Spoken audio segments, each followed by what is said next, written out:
Hola a todos y a todas, bienvenidos de nuevo al canal. Mi nombre es Roberto Blanco, ya me conoceréis algunos, soy profesor de Ciencias del Centro de Estudios Martínez y hoy vamos a abordar un tema muy complejo como es el origen de la vida y vamos a intentar resumirla en un poquito tiempo, ¿de acuerdo?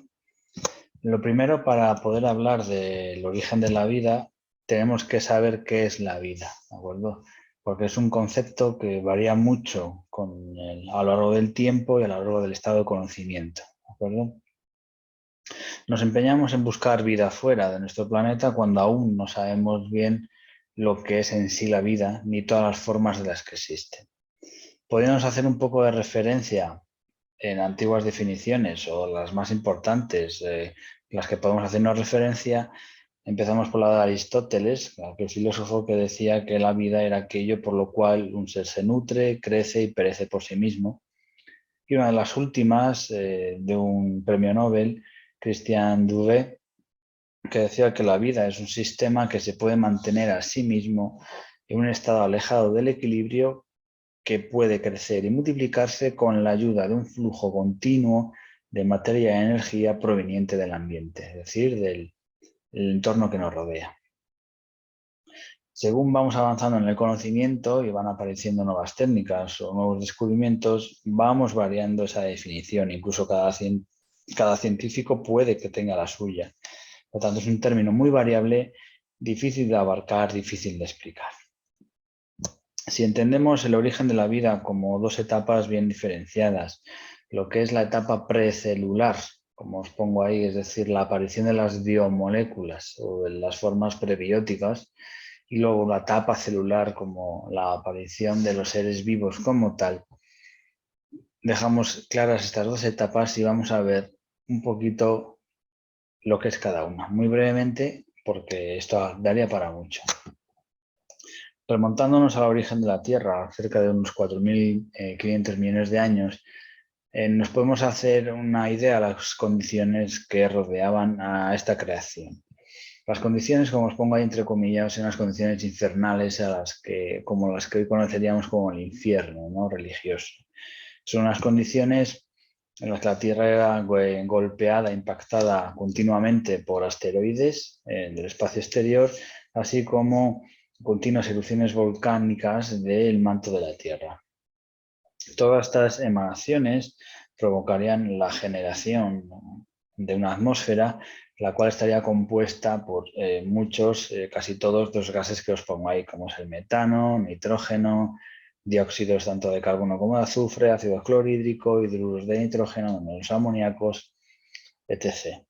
Os podéis hacer una idea de, a simple vista, que todos estos compuestos de esta atmósfera parecen incompatibles con la vida en sí misma, pero aún así, unos 600 millones de años más adelante, es decir, hace unos 3.900, esa actividad de asteroides y de impactos de asteroides y de erupciones volcánicas baja una actividad, pero aún así las condiciones seguían siendo malas. Todo ello sumado a que nuestra estrella, nuestro Sol, era joven, era nueva, tenía muy poca luz, llegaba poca radiación, es decir, la temperatura no sería la óptima, no teníamos la capa de protección del ozono, para evitar esas radiaciones ultravioletas, que ya sabéis que son incompatibles, también un poco destruyen un poco las biomoléculas, y radiaciones cósmicas que también interferirían en estas reacciones. Aún así se pudo originar la vida. ¿Cómo se originó? Pues tenían que ser compuestos químicos, los primeros, de las primeras biomoléculas, estamos hablando, que unidos entre sí tuvieran una actividad para la cual usaban la energía del entorno. Esto ya nos recuerda a las últimas definiciones de vida, ¿de acuerdo? Entonces repetimos, tenían que ser compuestos químicos, primeramente básicos, que unidos entre sí tuvieran una actividad. Para desarrollar esa actividad necesitarían de usar la energía que encontrarían en el entorno, es decir, en el medio ambiente. Una cosa muy importante es que todos estos compuestos químicos se tuvieran que ser capaces de producir copias de ellas mismas, porque si yo me pongo como ejemplo sería, entre comillas, absurdo que si yo soy capaz de ejercer una actividad y yo no soy capaz de replicarme y transmitir esa capacidad de funcionabilidad, no se perpetuaría esa función ni esa forma de vida. Por lo tanto, no tendría sentido. Por lo tanto, es importante producir propias de ellas mismas para continuar. Una clave también muy importante para la aparición de estos compuestos químicos primarios serían que tuviesen una organización muy básica y muy importante, es decir, de átomos unirse átomos a formar moléculas, esas moléculas unirse entre sí para crear estructuras más complejas que ejercerían la función, ¿de acuerdo? Principal. Es lo mismo, hay que tener claro que es lo mismo un átomo de hidrógeno de un tronco de un árbol que un átomo de hidrógeno de una estrella de la galaxia X, ¿de acuerdo? Es decir, el átomo es igual, la configuración electrónica es igual, su composición estructural y química es la misma. Por lo tanto, la unión de estos átomos para crear esas moléculas, para crear esas estructuras funcionales, se regirían todas bajo las leyes atómicas de intercambio de electrones. ¿De acuerdo? Una cosa muy importante.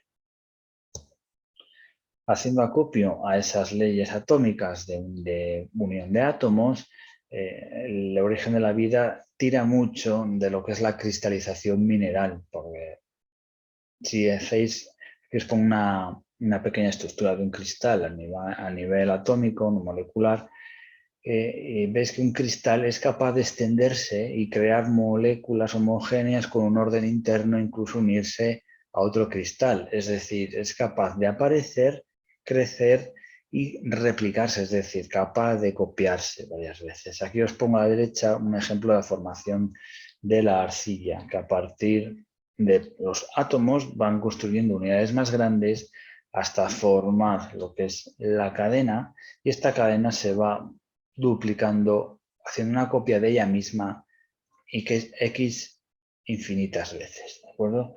Entonces, en la explicación de la aparición de las biomoléculas se utiliza la cristalización mineral para explicar una posible formación de ellas a base de moldes, es decir, que estos cristales funcionarían como el molde de un flan para que los siguientes átomos formadores estas sí de las biomoléculas se asentaran sobre estas bases y crearan una réplica en estructura.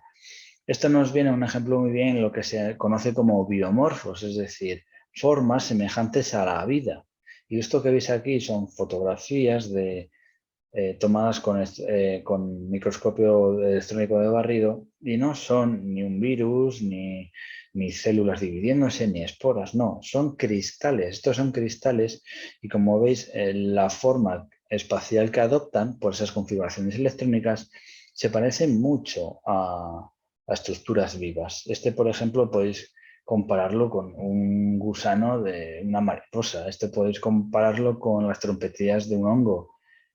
Con esporas de plantas, con una misma célula en mitosis dividiéndose o una mórula de un embrión. Esto no me digáis no, que no se parece a una doble hélice de ADN. O esto, ya que estamos bien visto en estos últimos años, un virus con todas sus espículas. No me digáis que no. Todas estas explicaciones o todas estas configuraciones son los que asentarían que las redes cristalinas podrían servir como molde para la aparición de las biomoléculas. Hoy en día lo que no se discute ya prácticamente es que los aminoácidos son la base de los seres vivos, es decir, lo que conformarían los ladrillos con los que construiríamos la vida.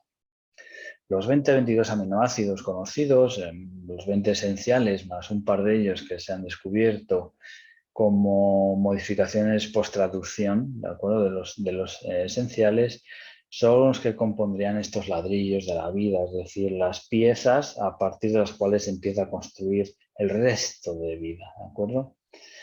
Haciendo un símil de estos aminoácidos serían como letras de nuestro alfabeto, que juntándolas en una combinación correcta tendríamos palabras con significado. Y sí, podéis decir, podemos juntar letras, podemos juntar aminoácidos que no tienen ningún significado, ninguna funcionalidad. Entonces ahí es donde aparece ese manual de instrucciones que sería necesario para ordenar esos ladrillos. Ya veremos a posteriori que esa función la cumplirán el ARN y el ADN. Estos aminoácidos, también la característica es que logran ser leídos por las estructuras vivas para construir organismos, es decir, tienen que ser capaces de transmitirse de una a otra forma de vida esa información, y es decir, esa información para crear una molécula de hemoglobina, por ejemplo, tiene que ser igual para un oso que para un gato, es decir, tiene que ser la misma información, es decir, mismo código. Aquí abajo en esta fotografía veis como cada aminoácido, haciendo el símil a un ladrillo, podríamos juntarlo siguiendo ese manual de instrucciones y crear la molécula, la proteína que nosotros estamos interesados en crear. Bien, ahora bien, la aparición, ahora podemos preguntarnos dónde aparecen o cómo vienen esos aminoácidos primarios que son los ladrillos de la vida. Como siempre tenemos las dos vertientes, fuera de la Tierra y dentro de la Tierra. Una sonda sonda Giotto, enviada en el 87 al cometa Halley en su cola, en su rastro, fue capaz de detectar ya aminoácidos. Por lo tanto, se puede llegar a pensar, uniendo la teoría de la panspermia, que veremos al final, que la aparición de estos aminoácidos puede ser de origen externo. Aún así, las condiciones del ambiente de la Tierra en sus inicios, ese caldo de cultivo, también se dice que también pudieron formarse en ese caldo de cultivos el laboratorio primigenio, esa sopa primitiva de la que tanto hemos oído hablar. Así, en el año 22, Alexander Oparin propuso que las condiciones de la Tierra, de ese caldo primitivo, sean idóneas para la aparición de estas biomoléculas, para estos aminoácidos. 30 años después, Stanley Miller, aprovechando su proyecto de tesis doctoral, construyó este artilugio que lo que hacía era copiar o hacer un símil a las condiciones atmosféricas, tanto químicas como físicas, de aquellas épocas para intentar, para ver si era capaz de obtener alguna biomolécula. Unos 2 o 3 meses a posteriores de poner a funcionar este sistema, en su vaso de recogida de los precipitados, que tenía ese caldito, como esa tierrecilla, llegó no a sintetizar, porque se sintetizó las condiciones, sino llegó a encontrar ciertos aminoácidos y otros compuestos orgánicos disueltos. Y esto lo consiguió en un breve espacio de tiempo de 2 o 3 meses, que no haría en las condiciones terrestres en millones de años, que es la escala geológica, ¿no? Imagina la cantidad de operaciones azarosas que darían para generar la cantidad de biomoléculas. Bien, haciendo posteriores réplicas de estos experimentos, en los años 60, Juan Oro logró sintetizar adenina, y en el año 62 se llegó a sintetizar ribosa y desoxirribosa. Si os dais cuenta de estas dos últimas moléculas, son una base nitrogenada y los azúcares necesarios, también unos constituyentes de las cadenas de ARN y ADN. ¿Qué importancia tiene esto? Por lo tanto, en esas condiciones pudo llegar a configurarse estas moléculas y luego llegar a unirse, dando esas funciones. Aún así, tenemos que dar por sentado, y es claro, es obvio, que la aparición de los aminoácidos como biomoléculas no implica la existencia de vida, porque podemos tener aminoácidos disueltos en ese caldo primitivo y no tener que formar vida, ¿de acuerdo? Eso vino a posteriori. Bien, como hemos dicho, aunque ya tengamos esos ladrillos para asentar en nuestra pared, necesitamos un manual de instrucciones. Posteriormente, ya sabemos que ese manual de instrucciones corresponde al ARN y al ADN, que funcionarían como un software o un hardware, llevado a términos informáticos. El ADN y el ADN serían el software, es decir, el programa, el manual de instrucciones que maneja el hardware, que son los aminoácidos, llegándose, siguiendo las instrucciones de ese software, a sintetizar las proteínas. ¿De acuerdo? Aquí arriba vemos una molécula, un trocito doble hélice de ADN y abajo una hebra simple de ARN. ¿Qué propiedades las distinguen estas dos moléculas que las hacen tan importantes para la aparición de la vida? La primera de ellas es la capacidad de replicarse. Acordad lo que os dije, de nada sirve que yo cree una estructura y una función si no soy capaz de replicarla. Pues estas moléculas son capaces de autorreplicarse. Bien, otra de las características importantes es que su acción, es decir, cuando entran en funcionamiento, son capaces de crear aminoácidos en un orden estable, es decir, cadenas de aminoácidos constantes, siempre iguales, para crear proteínas. Y esta creación, esta secuencia, depende de la información incluida en estas dos, ARN y ADN. Y lo más importante y maravilloso casi de todo es que logran hacer esto con tan solo 5 componentes, es decir, con tan solo 5 bases nitrogenadas que ya conocéis: adenina, guanina, citosina, timina y uracilo. Con todas esas 5 bases son capaces de generar toda la biodiversidad que conocéis de moléculas, de proteínas, ¿de acuerdo? Sabéis que el ADN consta de doble hebra, ARN de una sola hebra, y os pongo aquí en este cuadrito el ARN porque ahora vamos a darle importancia, porque debido a esa estructura más sencilla que el ADN, esas configuraciones electrónicas de sus componentes que las hacen afines electrónicamente, hacen que esta molécula lineal pueda replegarse en forma de ovillo, haciéndola más estable que de forma lineal. Ahorrando energía. Ya sabéis que la vida tiende a economizar, ¿de acuerdo? Por lo tanto, ante la dualidad de la pregunta ¿qué fue más precursor, el precursor más primario, ARN o ADN? Se da por válida que fue el ARN por estas características físico-químicas propias de ella.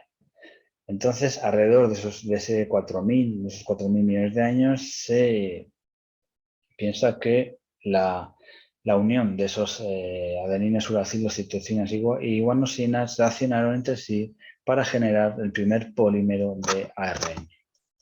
Por todas estas condiciones fue cuando Alexander Rich, en el año 63, promulgó la teoría del mundo ARN, diciendo que el ARN sería el candidato ideal para iniciar estos procesos. ¿De acuerdo? Ahora bien, ¿en qué ambiente se formó este ARN? Como ya hemos visto. Y nos volvió a recordar Darwin, que nos decía que una charquita templada con sales de amonio y fósforo sería suficientes para empezar a generar estas biomoléculas. Otros científicos abordaban que habían surgido en las fumarolas submarinas, es decir, alrededor de las dorsales oceánicas. Más adelante, Thomas Gould volvió a remarcar la importancia de los cristales, es decir, cómo se asemejan los cristales con las moléculas orgánicas en su composición y afinidad electrónica, recordando que esos cristales podían funcionar como molde para sintetizar esas biomoléculas. Cosa que un poco más adelante Graham Kyles Smith volvió a hacer referencia a los cristales diciendo que los antecesores de nuestros genes biológicos serían esos genes cristalinos que imitan la estructura de los cristales de las arcillas. Ahora bien, explicada brevemente, muy rápida, la etapa prebiótica, la etapa precelular, vamos a ver la etapa celular, es decir, cómo damos el salto de la molécula, de las biomoléculas a la célula en sí. Bien, pues ya tenemos el ARN, es decir, la molécula precursora de estas actividades biológicas, ya tenemos su consecuencia, que son las proteínas, y así lo unimos, todo ello lo encerramos en una cubierta, en una membrana de fosfolípidos, tendríamos un ambiente ya controlado y regulado donde los procesos metabólicos a posteriori, esas funcionalidades podrían llevarse a cabo.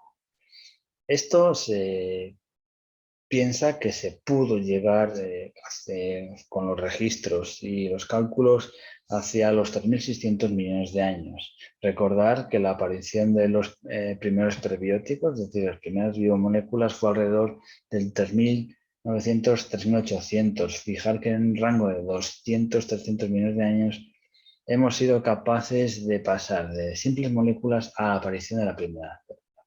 Esta primera célula se la conoce como LUCA, que son las siglas en inglés de Last Universal Common Antecessor.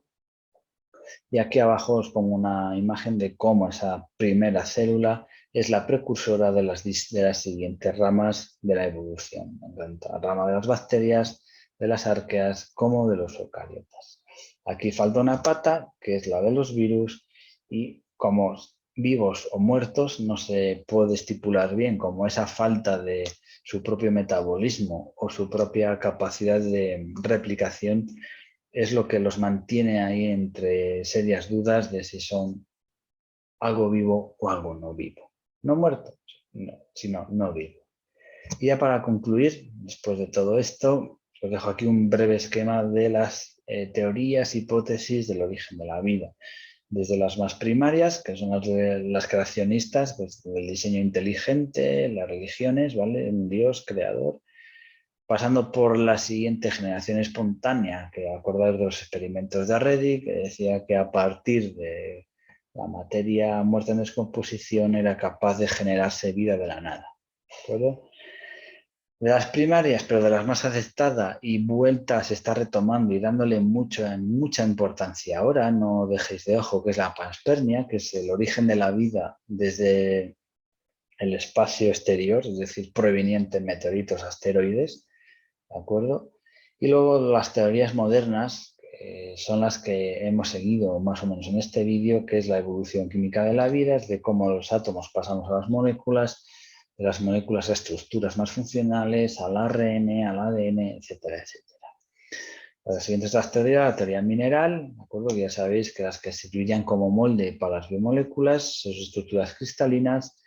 Otra teoría hipótesis, que son las fuentes hidrotermales, que son esas dorsales oceánicas donde se reunirían las condiciones idóneas para la aparición de estas biomoléculas, y el mundo del ARN, que sería el ARN, la molécula precursora de todas esas actividades. Bueno, espero que os haya aclarado un poquito este concepto, que hayáis aprendido cosas nuevas, y si os gusta, pues eso, darle al like, y si queréis seguir viendo vídeos de nuestro canal, no olvidéis suscribiros a nuestro canal. ¿De acuerdo? Un saludo a todos y a todas y hasta el siguiente vídeo.